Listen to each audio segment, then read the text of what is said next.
O'rtoqlar, eng arzon lekin yevropeyskiy, ya'ni hamma sharoitlari bilan high-tech qurilishdagi qurilishimizni ko'rsatamiz. 1 sotiga tushgan, ya'ni yerga ketadigan pulni ham tejalgan. Ya'ni 4 sotik, 5 sotiga qilinsa, yerga ortiqcha pul ketib qoladi. Xo'p, keyin bizaga ko'pincha mana suv oldida uylar bo'lsin deyshadi.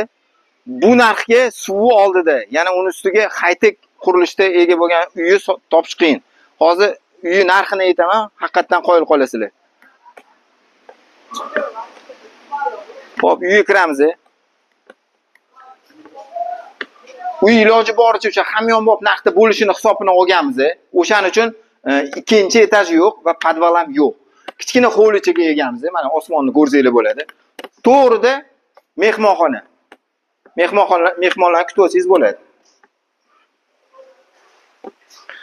Xo'p, devorlariga abo'y qilingan. Bu yoqda mehmonni kutib olinsa, xo'p, bu yoqda kichkina bolalar uchun bolalar xonasi qilinsa bo'ladi.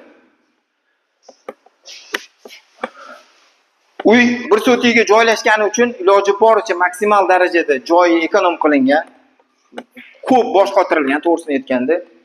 Xo'p, oshxonaga mehmonxona orqali ham kirsa bo'ladi, to'g'ridan boshqa eshik orqali ham kirsa bo'ladi. Bu oshxona hisoblanadi.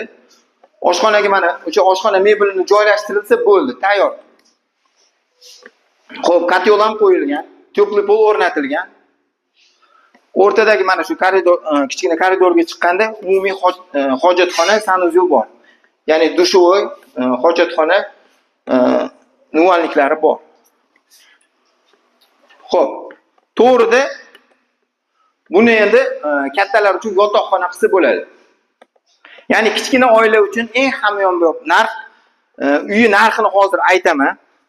Uyi narxi 59 ming. Yana kelishadigan joyi ham bor. Endi bundan ortiqcha arzon bo'lishi juda ham qiyin.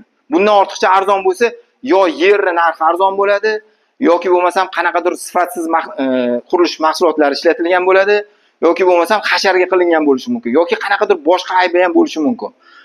Uy top-toza, dokumentlari hammasi joyida.